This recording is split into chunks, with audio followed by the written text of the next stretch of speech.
आप सभी का बहुत बहुत स्वागत है एक और नए सूत्र में। हम अष्टावक्र गीता के 12वें प्रकरण के दूसरे सूत्र को जानने का प्रयास करेंगे। इस सूत्र में जनक कह रहे हैं कि शब्द आदि इंद्रिक विषयों के प्रति राग के अभाव से और आत्मा की अदृश्यता से प्राप्त विक्षेपों से जिनका मन मुक्त होकर एकाग्र हो गया, ऐसा ही मैं स्थित हूँ। शब्द थोड़े से कठिन प्रतीत हो रहे होंगे, लेकिन हम इनको तोड़ के इनको विस्तार से जानने का प्रयास करेंगे। क्या कह रहे हैं राजा जनक?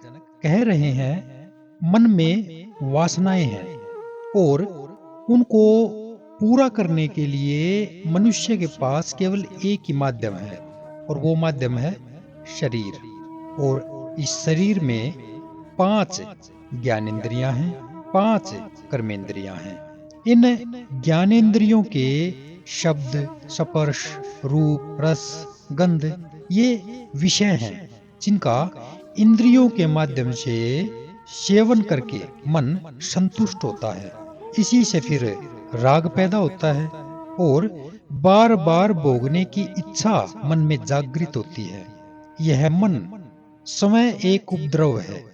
यह न भोगने से शांत होता है, न भोगों के त्याग करने से शांत होगा।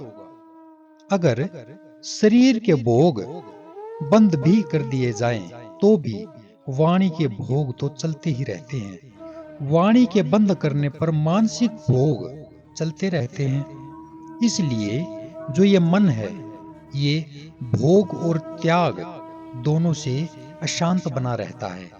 उसमें विक्षेप निरंतर चलते रहते हैं, उसमें अलगाव लगातार चलते ही रहते हैं, क्योंकि इनका मूल वासना है जो भीतर विद्यमान है। उसके रहते भोग और त्याग दोनों व्यर्थ हो जाते हैं। मन को शांत करने के लिए जो जप, तप, यज्ञ, कर्मकांड आदि किए जाते हैं, इनसे नए विक्षेप और पैदा हो जाते हैं। अतः ये दोनों ही क्रम मन को इन विक्षेपों से मुक्त नहीं कर सकते। आत्मा तो अदृश्य है, वह दिखाई नहीं देती। ध्यान और समाधि में भी आत्मा का दर्शन और आत्म साक्षात्कार आदि शब्द ही गलत है। क्या कहा? ध्यान और समाधि में भी आत्मा का दर्शन तथा आत्म साक्षात्कार, ये दोनों ही शब्द गलत हैं। आत्मा का केवल अनुभव होता है, ज्ञान होता है, बोध होता है।